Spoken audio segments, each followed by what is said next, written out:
আপনার যখন এলাম আমরা ওখানে দাঁড়িয়ে গল্প করছিলাম, তো যখন এলাম তখন দেখলাম যে রাস্তায় পড়ে রয়েছে। এবার তারপরে ডাকা হলো, সবাই মিলে জিজ্ঞেস করলাম যে কী হয়েছে। তারপর বের করলো, বের করে বলছে যে আমি পুলিশের লোক আছি।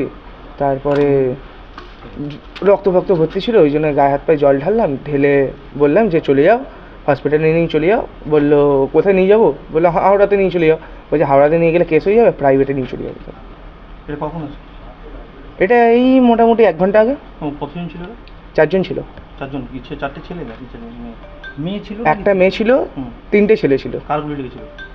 কে গুলি কার লেগেছিল? গুলি কার লেগেছিল? যে পুলিশওয়ালা যে আইডি কার্ড দেখিয়েছিল পুলিশের, তারই লেগেছিল। কোথায়? হাতে? হ্যাঁ হাতে। আচ্ছা, আর মহিলা কোথায় পড়েছিল? মহিলাটা গাড়ির মধ্যেই বসেছিল, আর বাইরে যে পড়েছিল? বাট মহিলার পুরো মুখে রক্তে ভর্তি ছিল। আচ্ছা, কে গুলিটা কে করলো সেটা কি দেখা গেল? না, গুলিটা কে করেছে, আদৌ গুলি চলেছে কিনা সেটাও বলতে পারছি না, সেটা জানিও না। জাস্ট কথায় কথায় এসেছে যে গুলি চলেছে। আমরা ওই জল ফল দিলাম, দিয়ে তারপরে বললাম যে গাড়ি নিয়ে চলে যাও। আপনি কি সামনে ছিলেন তখন? উনি কি পুলিশের কার্ড দেখিয়েছেন? হ্যাঁ, উনি পুলিশের কার্ড দেখিয়েছিলেন। মানে যার গুলি লেগেছে? হ্যাঁ। কি বললেন উনি?